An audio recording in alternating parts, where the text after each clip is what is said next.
Good morning. हमारे arts classes में आपका स्वागत है। यह होम साइंस का सेट चल रहा है। होम साइंस के ऑब्जेक्टिव का यह सेट चल रहा है और 1 नंबर अध्याय हो गया है। ये होम साइंस के ऑब्जेक्टिव के 2 नंबर अध्याय हैं और 2 नंबर अध्याय के आंसर हम देखेंगे ऑब्जेक्टिव के सभी प्रश्नों का। आप जाके यूट्यूब पर हमारे आर्ट्स क्लासेस सर्च कर लीजिए, उसके प्लेलिस्ट में आ जाइए और प्लेलिस्ट में लिखा होगा होम साइंस। क्या लिखा होगा? Home science. उस पर क्लिक कीजिए और होम साइंस की सभी वीडियो उसमें है, ऑब्जेक्टिव की सभी वीडियो उसमें है। आइए देखते हैं 2 नंबर अध्याय का पहला जो सवाल है। 2 नंबर अध्याय का पहला सवाल है कि बच्चों को किस रोग से बचने के लिए विटामिन ए की खुराक दी जाती है। यानी बच्चा जो विटामिन ए की कमी से किस रोग से पीड़ित हो जाता है, ये देखना है। ए में है रतौंधी, बी में है पोलियो, सी में है अतिसार या डी में है इनमें से सभी। तो आप इसका जो आंसर होगा, तो इसका आंसर ए हो जाएगा, रतौंधी। विटामिन ए की कमी से रतौंधी यानी विटामिन ए की कमी से आँख वाली रोग होती है। और विटामिन ए सर्वाधिक जो पाया जाता है वो गाजर में पाया जाता है। याद रखिएगा, गाजर में सर्वाधिक विटामिन ए पाया जाता है। तो इस प्रश्न का आंसर ए नंबर हो जाएगा, रतौंधी। अगला सवाल है क्षय रोग के निवारण के लिए यानी क्षय रोग से बचने के लिए कौन सा टीका लगाया जाता है। क्षय रोग से बचने के लिए कौन सा टीका लगाया जाता है? आंसर है हेपेटाइटिस बी, एमएमआर, बीसीजी या फिर डीपीटी। तो 2 नंबर प्रश्न का जो आंसर हो जाएगा वो सही हो जाएगा, बीसीजी। क्षय रोग से बचने के लिए बीसीजी का टीका लगाया जाता है। 3 नंबर सवाल देखते हैं। 3 नंबर सवाल है कि रोग निरोधी क्षमता को कितने प्रकार की होती है। यानी रोग निरोधी क्षमता कितने प्रकार की होती है ये बताना है। तो इसका सही जो आंसर हो जाएगा वो हो जाएगा बी, 2 प्रकार की। 4 नंबर सवाल है कि WHO का पूरा नाम क्या है। WHO का पूरा नाम क्या है? तो WHO का पूरा नाम है वर्ल्ड हेल्थ ऑर्गेनाइजेशन। ए नंबर इसका सही आंसर हो जाएगा। 5 नंबर सवाल देखते हैं। 5 नंबर सवाल क्या है?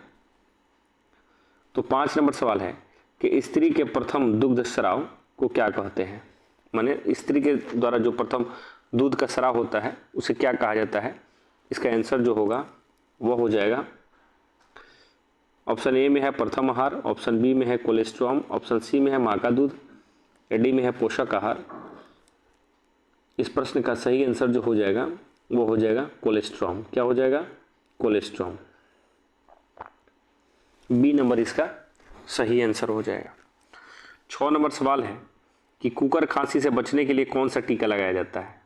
कुकर खांसी से बचने के लिए कौन सा टीका लगाया जाता है? इस प्रश्न का आंसर जो होगा वह ए नंबर में है बीसीजी, बी नंबर में है डीपीटी, सी नंबर में है पोलियो, डी नंबर में है टिटनेस। इसका जो सही आंसर हो जाएगा वो हो जाएगा डीपीटी। डीपीटी का टीका कुकर खांसी से बचने के लिए और क्षय रोग से बचने के लिए बीसीजी का टीका लगाया जाता है। 7 नंबर सवाल है कि संक्रामक रोग से तात्पर्य है। रोग जो होते हैं संक्रामक रोग जो मतलब जो दूसरे से फैलते हैं उसका क्या तात्पर्य है। ए नंबर में है रोग का बार बार होना, बी नंबर में रोग का लंबे समय तक बने रहना, सी नंबर में एक व्यक्ति से दूसरे व्यक्ति को लगना या फिर इनमें से कोई नहीं।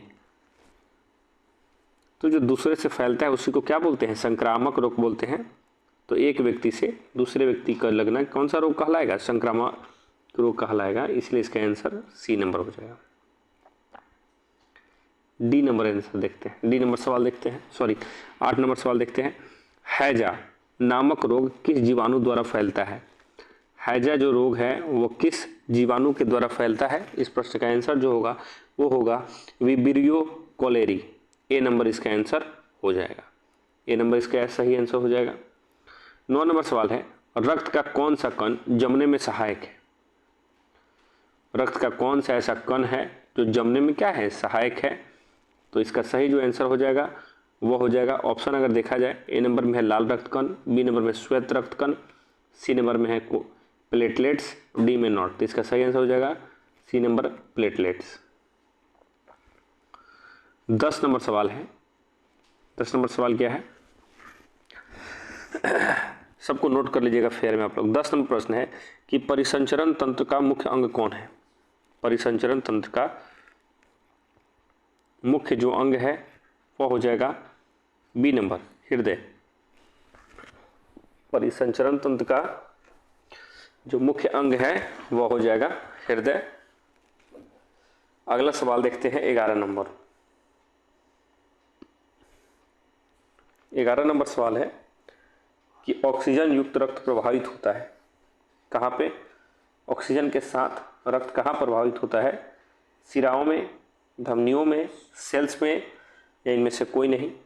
तो 11 नंबर प्रश्न का आंसर हो जाएगा शिराओं में। शिराओं में रक्त जो है ऑक्सीजन को अपने साथ लेके जाती है और वहाँ से फ्रेश होने के बाद यह धमनियों में जाती है। हमारे चेस्ट में 4 ब्लॉक बने होते हैं, 2 शिरा के 2 धमनी के। अगला सवाल है 12 नंबर।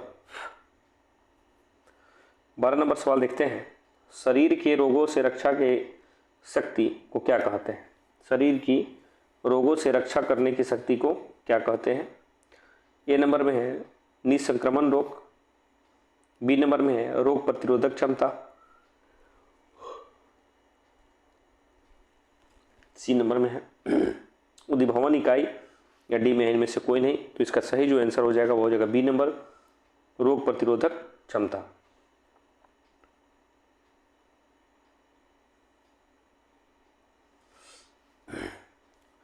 तेरह नंबर सवाल है कि हैजा किस जीवाणु से फैलता है?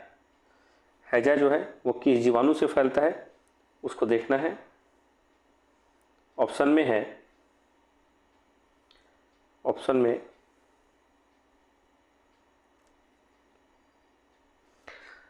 में है विब्रियो कैलोरी, बी नंबर में टाइफी, सी नंबर में है कोलिस्ट्रीडियम टिटेनी, या डी नंबर में है इनमें से सभी। इसका जो सही आंसर हो जाएगा 13 का, वो 13 का ए हो जाएगा विब्रियो कैलोरी। ये इसका एग्जैक्ट आंसर हो जाएगा, सही आंसर हो जाएगा। अगला सवाल देखते हैं।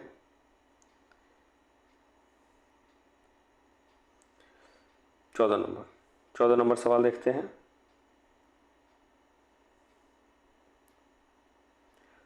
14 नंबर सवाल है कि कुत्ते के काटने से कौन सा रोग होता है? कुत्ते के काटने से कौन सा रोग होता है? मलेरिया, रेबीज, फाइलेरिया, या फिर फ्लैग। तो इसका सही आंसर क्या हो जाएगा? रेबीज।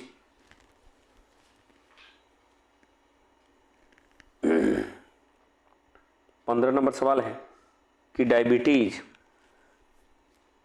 15 नंबर सवाल है कि डायबिटीज किसकी कमी से होता है? ऑप्शन में है ग्लूकागोन, थायरॉक्सिन, इंसुलिन, इनमें से सभी। 15 का आंसर दीजिएगा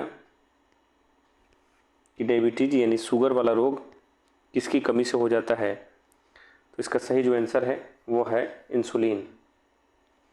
इंसुलिन की कमी से डायबिटीज रोग हो जाती है। अगला सवाल है 16 नंबर देखते हैं। 16 नंबर सवाल क्या है?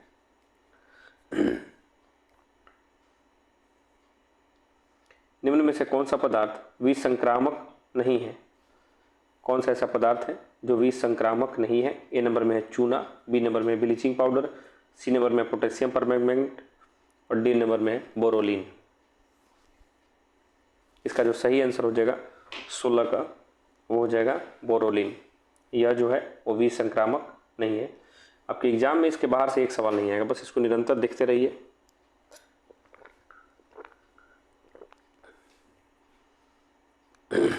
और इसको फेयर में जरूर नोट कर लीजिएगा। अगला सवाल है 17 नंबर की डीपीटी का टीका किन रोग से बचाव करता है?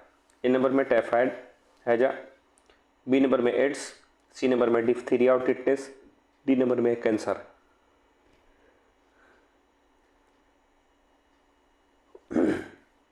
तो डीपीटी का जो टीका होता है वो डिप्थीरिया और टिटनेस के बचने में क्या होती है? सहायक होती है।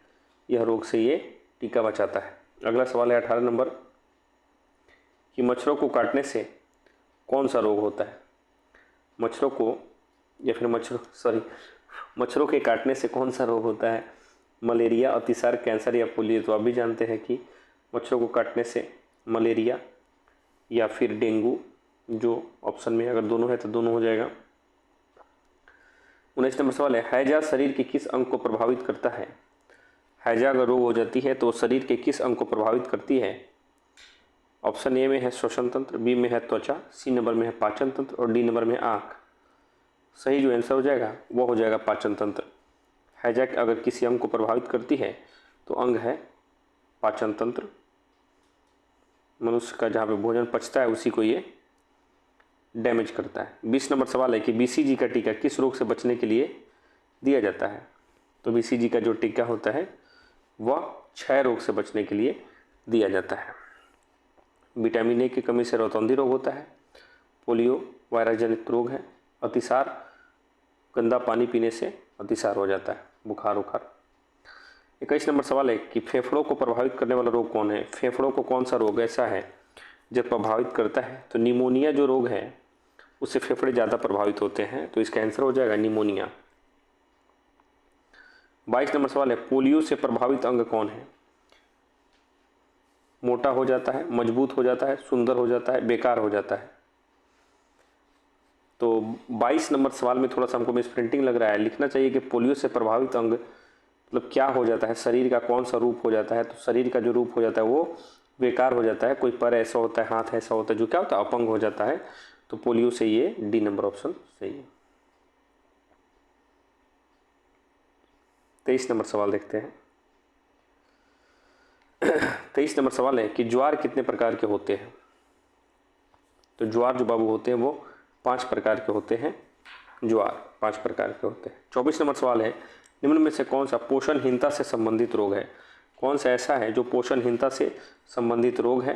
तो वह रोग है इनीमिया। इनीमिया ऐसा रोग है जो अच्छा खाना खाने से नहीं होता है, हो जाता है, सॉरी, मतलब अच्छा ठीक से भोजन नहीं कीजिएगा तो एनीमिया नामक रोग आपको हो जाएगा। इसीलिए लोग खाने पे अच्छा से ध्यान देते हैं। अगला सवाल है विटामिन सी की कमी से कौन सा रोग होता है? तो विटामिन सी की कमी से कौन सा रोग हो जाता है? तो विटामिन सी की कमी से रोग हो जाएगा स्कर्वी रोग हो जाएगा। विटामिन सी की कमी से मलेरिया मच्छर से हो जाएगा। रतौंधी रोग विटामिन ए की कमी से हो जाएगा। ये 2 नंबर सवाल के चैप्टर के ऑब्जेक्टिव थे। अब देखते हैं चैप्टर 3 नंबर चैप्टर का ऑब्जेक्टिव देखते हैं।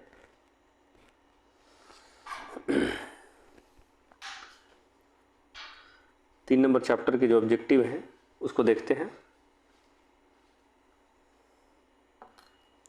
पहला सवाल है कि कितने प्रतिशत स्कूल बच्चों में असमर्थताएं आती होती हैं?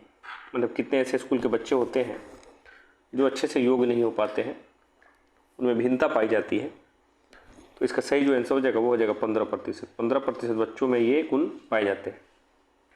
2 नंबर सवाल है कि प्राकृतिक असमर्थता होती है पोलियो के कारण, अपंगता के कारण, या जन्म से होती है, या फिर वयस्क अवस्था में विकलांगता से हो जाती है, या फिर इनमें से कोई नहीं।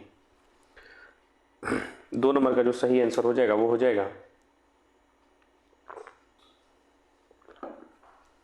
प्राकृतिक असमर्थता जो होती है वो जन्म से ही होती है। बी नंबर इसका एग्जैक्ट आंसर हो जाएगा। अगला देखते हैं 3 नंबर सवाल। 3 नंबर जो सवाल है कि वह बालक जिसकी शारीरिक, मानसिक और भावात्मक तथा सामाजिक क्षमता सामान्य से हटकर होती है, सामान्य लोगों से हटकर होती है, वह किस प्रकार के बालक होते हैं? असमर्थ बालक होते हैं। किस प्रकार के बालक होते हैं? असमर्थ बालक होते हैं।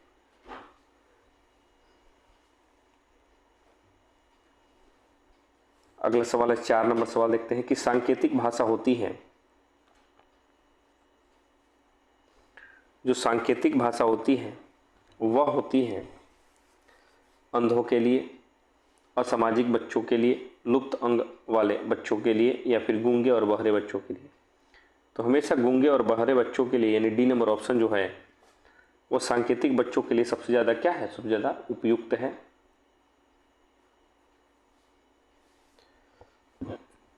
डी नंबर इसका सही आंसर हो जाएगा। 5 नंबर सवाल है कि अंधे बच्चों को पढ़ने के लिए किस विधि का प्रयोग करना चाहिए? अंधे बच्चों को पढ़ने के लिए किस विधि का प्रयोग करना चाहिए? तो इसका सही जो आंसर है वो है ब्रेल विधि। कौन सी विधि? ब्रेल विधि। बच्चों को पढ़ने के लिए ब्रेल विधि का प्रयोग करना चाहिए।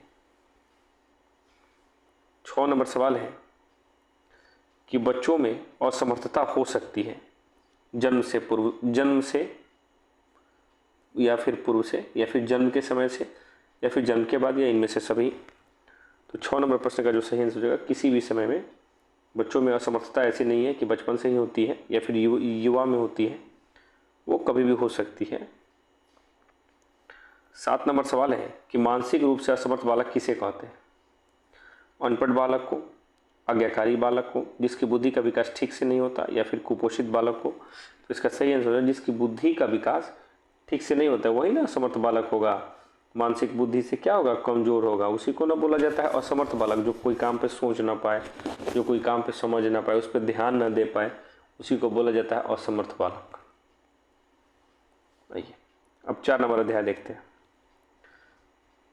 अध्याय 2-3 हो गया, 4 नंबर अध्याय देखते हैं। लिखा हुआ है वैकल्पिक देखरेख का अर्थ क्या होता है?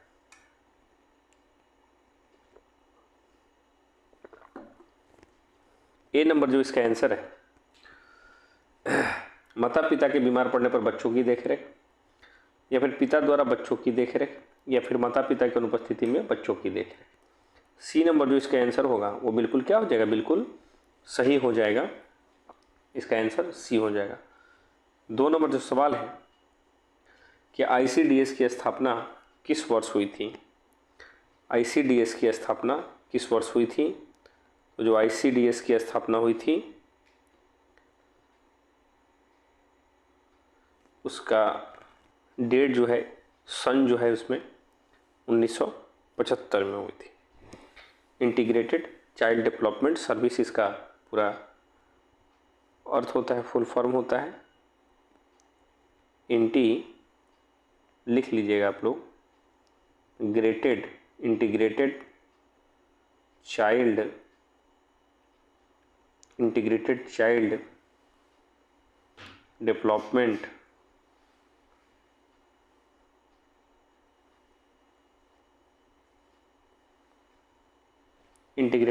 Development service.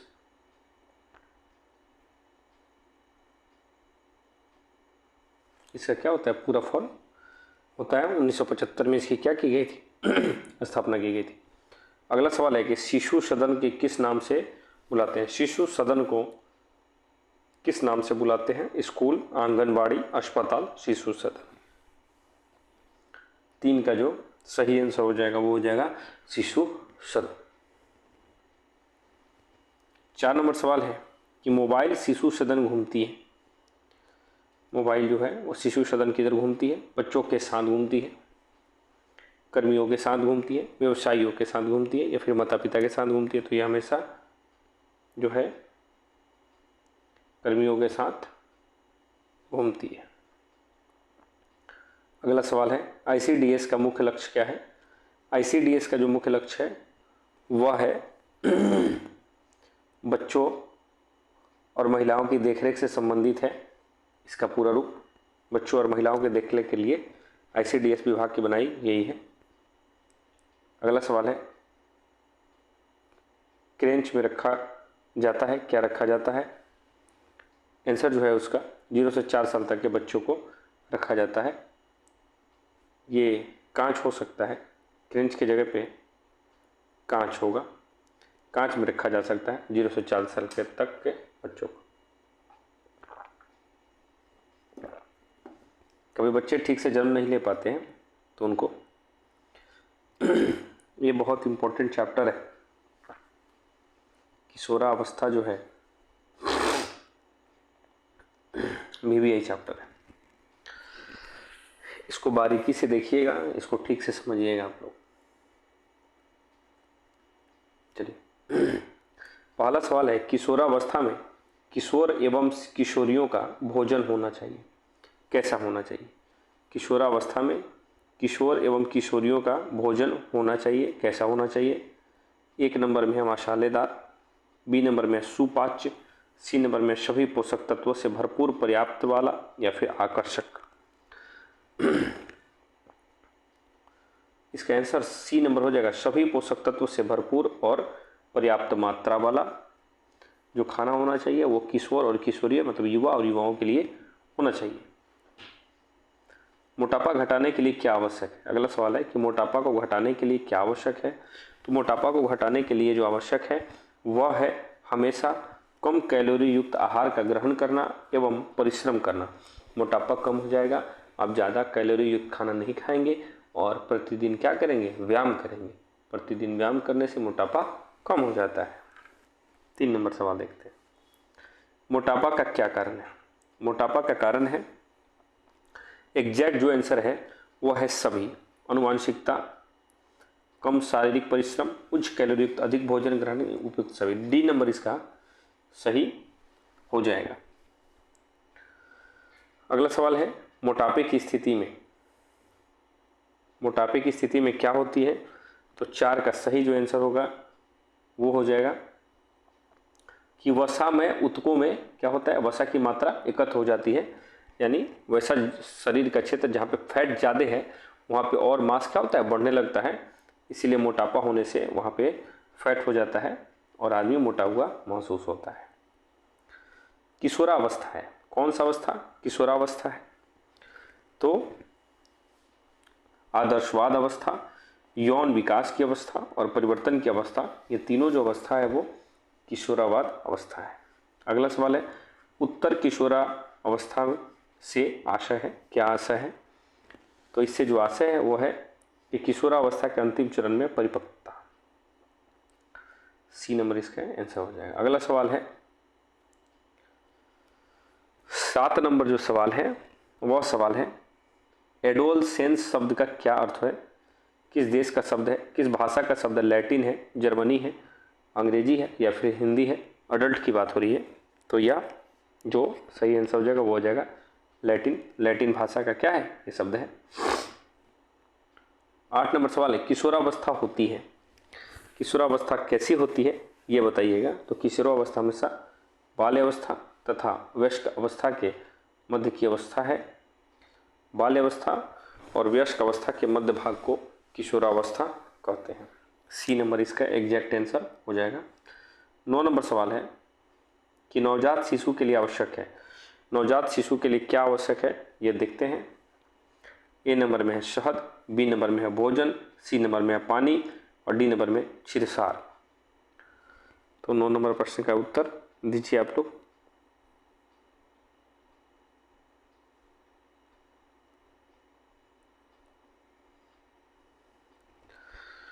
नौ नंबर प्रश्न का सही आंसर हो जाएगा शहद। क्या हो जाएगा? शहद। 10 नंबर सवाल है, आयु के आधार पर किस काल को किशोरावस्था कहते हैं? आयु के आधार पर अब बताइएगा कि आयु के आधार पर किस अवस्था को किशोरावस्था कहा जाता है? 11 से 15, 20 से 25, 6 से 12 या फिर 12 से 18? तो